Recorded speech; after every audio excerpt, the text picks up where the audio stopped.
सुप्रभात बच्चों, आज हम अपनी हिंदी व्याकरण पाठ्य पुस्तक का संज्ञा प्रकरण का अध्ययन करेंगे। संज्ञा प्रकरण की संज्ञा किसे कहते हैं? किसी व्यक्ति, वस्तु, स्थान, जानवर, भाव, गुण आदि के नाम को संज्ञा कहते हैं। जैसे राम, पुस्तक, भरतपुर, गर्मी, सर्दी आदि। संज्ञा के भेद। संज्ञा के 5 भेद होते हैं। व्यक्तिवाचक संज्ञा, जातिवाचक संज्ञा, भाववाचक संज्ञा, समुदायवाचक संज्ञा और द्रव्यवाचक संज्ञा। व्यक्तिवाचक संज्ञा, जिस संज्ञा से किसी एक ही व्यक्ति, वस्तु या स्थान विशेष का बोध हो उसे व्यक्तिवाचक संज्ञा कहते हैं। उदाहरण के लिए कि व्यक्तियों के नाम, किसी एक व्यक्ति का नाम हो जैसे राम, मोहन, सीता, कालू आदि। दिशाओं के नाम पूर्व, पश्चिम, उत्तर, दक्षिण। देशों के नाम भारत, चीन, जापान, अमेरिका। राष्ट्रीय जो जातियां होती हैं जैसे भारतीय, चीनी, जापानी, ये भी व्यक्तिवाचक संज्ञा में ही आते हैं। नदियों के नाम गंगा, यमुना, कावेरी आदि। समुद्रों के नाम होते हैं अरब सागर, प्रशांत महासागर। पर्वतों के नाम अरावली, हिमालय, विंध्याचल।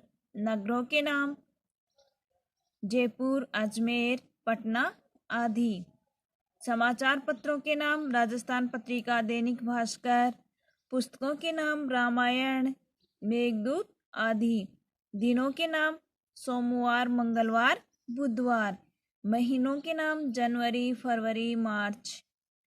और ग्रह नक्षत्रों के नाम कि सूर्य, चंद्रमा, मंगल, पृथ्वी आदि। और त्योहारों के नाम होली, दिवाली, ईद।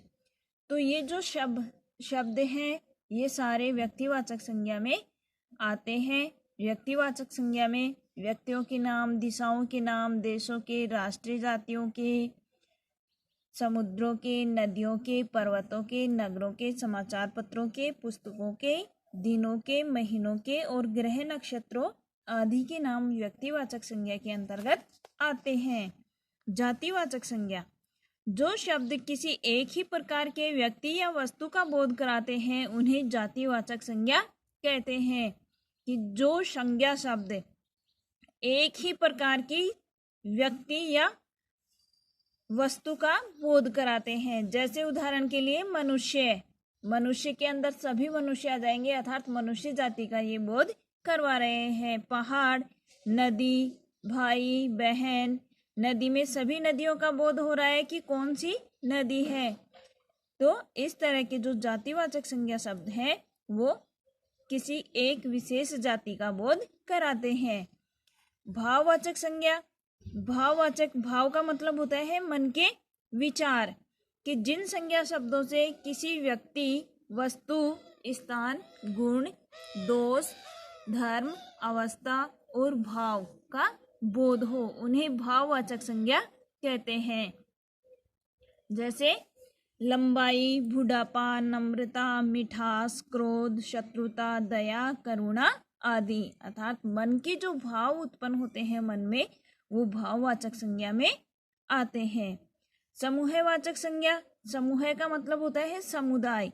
अर्थात किसी विशेष समूह के लिए जो संज्ञा शब्द प्रयोग में किए जाते हैं वो समूहवाचक संज्ञा कहलाते हैं। कि जिन संज्ञा शब्दों से व्यक्तियों या वस्तुओं के समूह का बोध हो उन्हें समूहवाचक संज्ञा कहते हैं। जैसे सभा, सेना, दल, संघ, कुंज, कक्षा, संसद, भीड़, टोली, मंडली आदि। द्रव्यवाचक संज्ञा, द्रव्यवाचक संज्ञा में जो नाप तोल की वस्तुएं होती हैं वो द्रव्यवाचक संज्ञा में आती हैं। जैसे जिस संज्ञा से नाप तोल वाली वस्तुओं का बोध हो उन्हें द्रव्यवाचक संज्ञा कहते हैं। जैसे सोना, चांदी, लोहा, दूध, पानी, घी, तेल, मिट्टी, फल, अनाज आदि। अर्थात जो संज्ञा शब्द नाप तोल वाली वस्तुओं का बोध कराते हैं वो सभी द्रव्यवाचक संज्ञा में आते हैं। अब भाववाचक संज्ञा हम किस तरह से बनाएंगे उसका अध्ययन करते हैं। कि जातिवाचक संज्ञा सर्वनाम विशेषण एवं क्रिया शब्दों से भाववाचक संज्ञा बनाई जाती है। जातिवाचक संज्ञा शब्दों से भाववाचक संज्ञा शब्द बनाना। जैसे जातिवाचक संज्ञा शब्द है अपने पास बूढ़ा। बूढ़ा में सभी का बोध हो रहा है कि बूढ़ा क्या है, बूढ़ा में सभी जो वृद्ध लोग हैं उनका बोध हो रहा है, तो ये सभी की जाति का बोध करवा रहा है। अब इसका बूढ़ा का जो भाव है वह क्या बन जाएगा, बूढ़ापा। मित्र का मित्रता, नौकर नौकरी, जवान जवानी, लड़का लड़कपन, दास दासता, शत्रु शत्रुता, मनुष्य मनुष्यता, कलाकार कलाकारी, बालक बालकपन। स्वरनाम शब्दों से भाववाचक संज्ञा बनाना। जैसे सर्व जो शब्द है वह स्वरनाम शब्द है। सर्व का भाववाचक होगा सर्वस्व।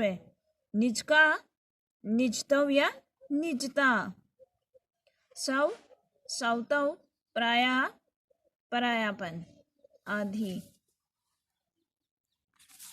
विशेषण शब्दों से भाववाचक संज्ञा बनाना। जैसे लाल तो लालिमा, सुंदर सुंदरता, सफेद सफेदी, चंचल चंचलता, काला कालीमा, हरा हरियाली, चतुर चतुरता, विनम्र विनम्रता, मोटा मोटापा, मीठा मिठास, स्वस्थ स्वास्थ्य, सर्द सर्दी।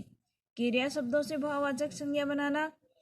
थकना थकावट, मारना मार, जीतना जीत, चुनना चुनाव, सजाना सजावट, हंसना हंसी, भूलना भूल, दौड़ना दौड़, खेलना खेल, उड़ना उड़ान। धन्यवाद।